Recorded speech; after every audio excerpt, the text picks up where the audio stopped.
tested before. Yes, guys, I'm HIV free. Probably heard on the interview. All publicity, bad or good, is good publicity. Just understand that, guys. Understand the world of entertainment. If something goes viral, the interview I did, just know I'm getting the bag.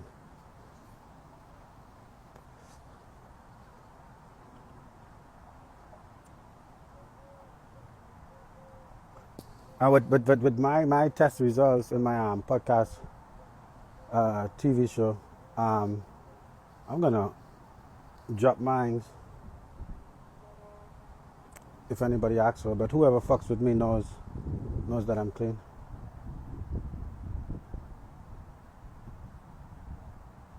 Last of I is see on, bro. How I look at it is you're always gonna have.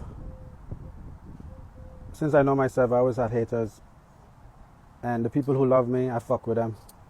You see, people don't like to be true to themselves, and I'm here now.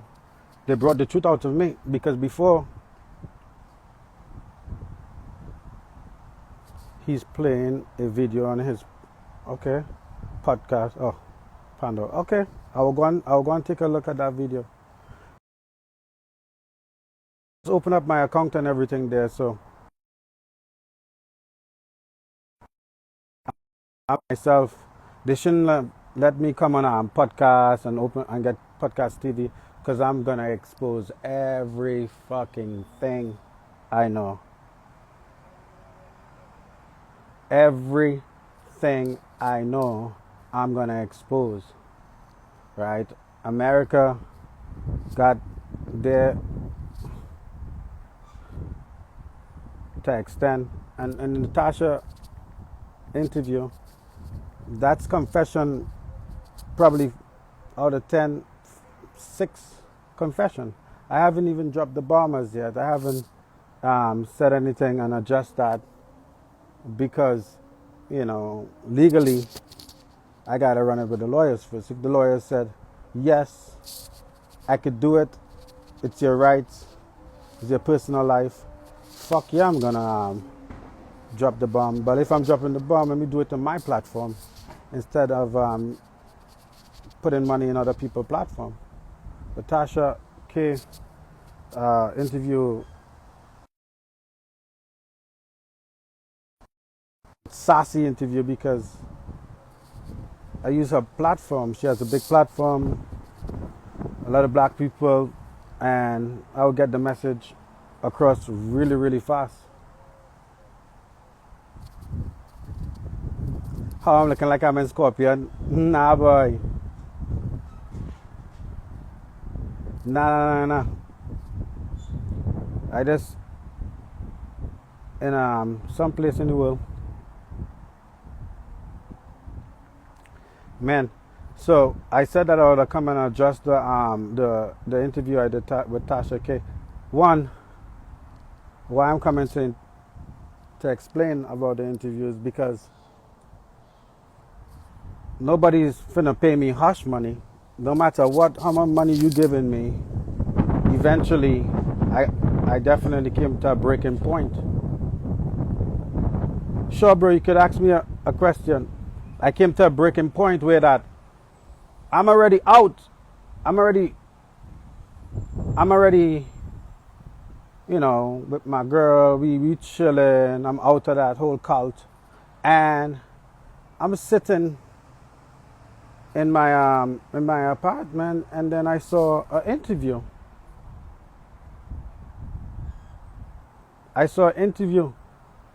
Sorry.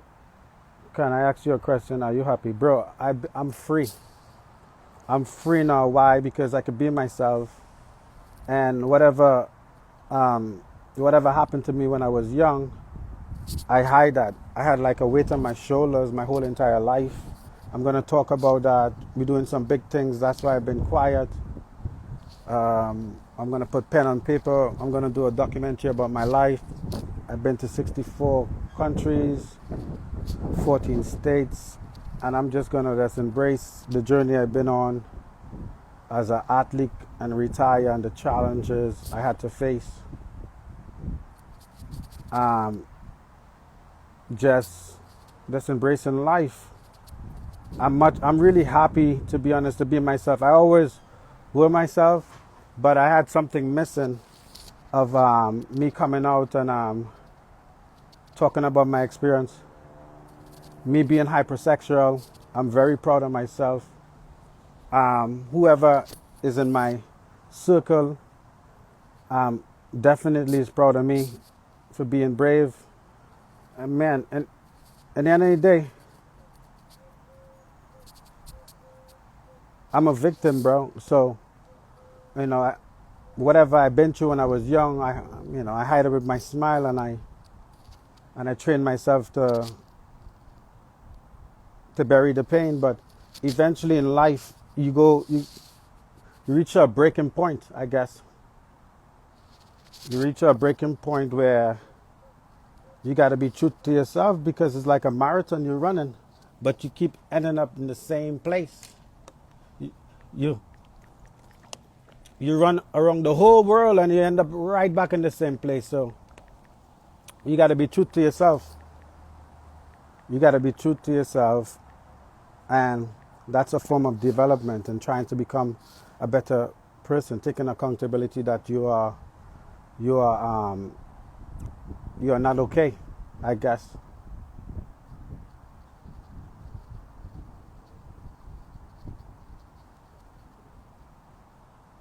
Yeah, I was talking about childhood trauma. How do my family feels? I mean, probably embarrassed, probably disappointed, but that's their opinion and that's how they feel. They think that I brought embarrassment to the family. But if you're really using that word family, use it strong, like be a family. And I have a broken family, and I'm going to talk about that in my documentary.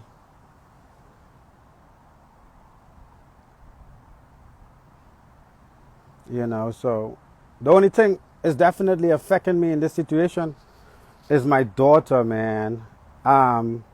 She lives in Trinidad and Tobago. The mindset of people down there, very close-minded. They're not that educated.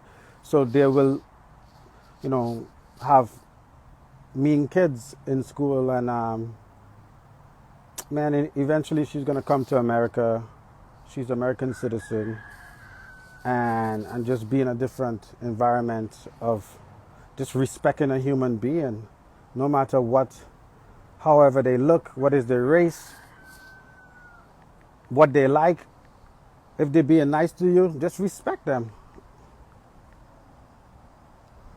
Just respect human beings. And it's crazy that I represented my country, bleed for them on the pitch to help this country. And the same people or the same place I help definitely turn their back. And that's equal life. Why? Because I'm different, because I'm hypersexual, and I like stuff. I like my sex drive is completely different.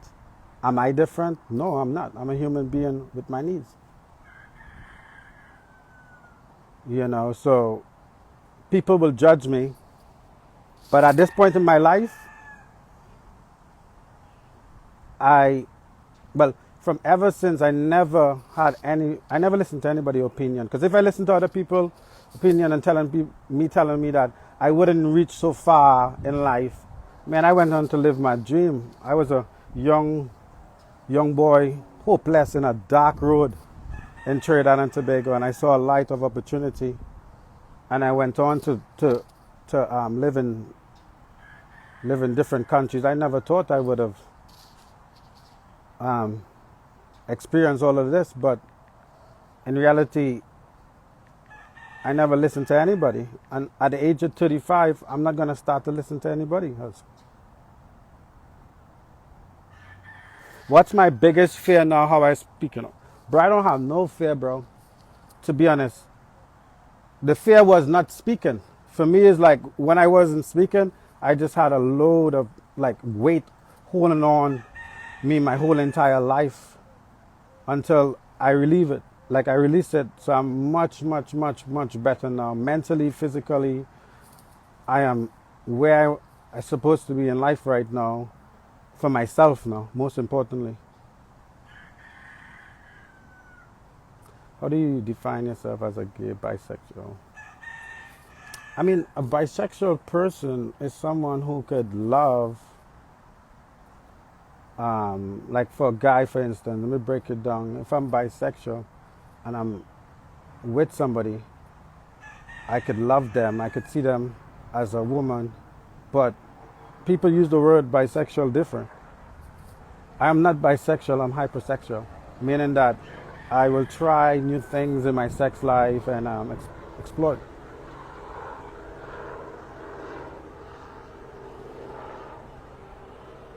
Bisexual people, to my knowledge, someone explained to me in Atlanta, is people who could be with a guy, a woman who could love a woman,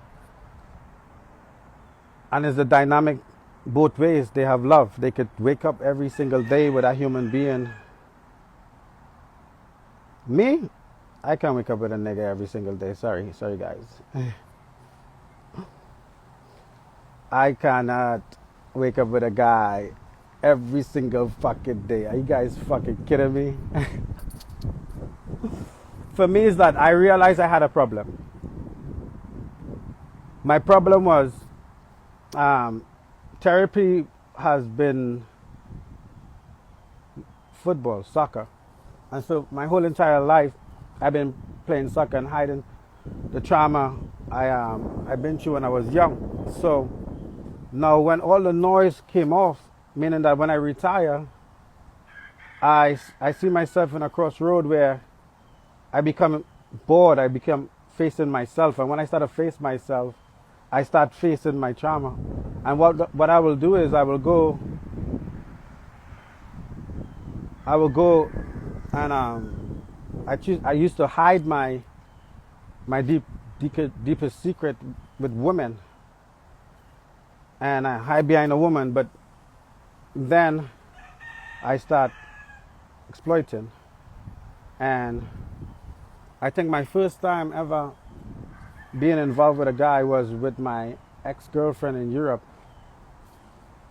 I think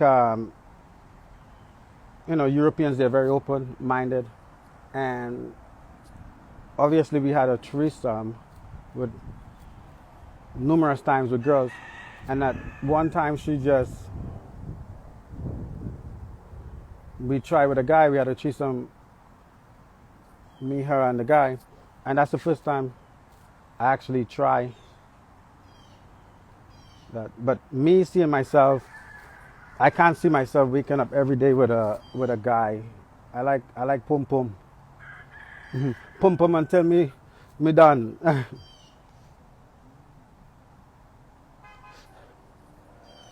It's crazy, but I think on Tasha, somebody asked me if I'm a top or a bottom, and I said that what is a top, what is a bottom in the interview, because I was coming to entertain. I come to entertain. I told Tasha, I say, after I'm done in your interview on TikTok or whatever, it's going to go viral and it's definitely going to pass 1 million. I think by now I think it's past 1 million, because my name is not only in America, my name is all over the world. People who know me, I open up, for instance, like I open up a podcast station, right? And I just start talking my feelings and my experience, my broken vocabulary, Trinidad vibes, representing stuff. And now I noticed on the podcast station, it's I think it's like 4,900 in a space of what, 3 weeks worldwide, not only in Trinidad, not only in the US, it was in Europe, England, Kuwait. Like, I'm international, bro. Like, a lot of people will use this to try to break me. Oh, he's gay, he's bisexual, he's hypersexual, he's this, he's that, he's this and that and that and the other. But in reality, nobody's talking about the good. Nobody's going to come here and talk about the good. Nobody is going to say that, oh, he went on to represent his country, or he went on to, go to Europe and stamp his name in history. I was never a number wherever I've been. I was a name. I was a name. I made my name wherever I work. All right, who's this person here? Cleon John. All right, let Cleon John in.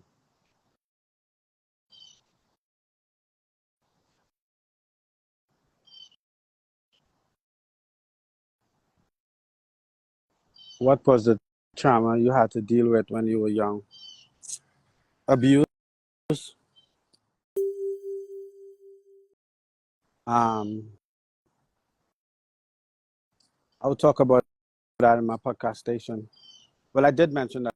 Go to my podcast. I will shoot the link underneath, and you're gonna hear what I experienced.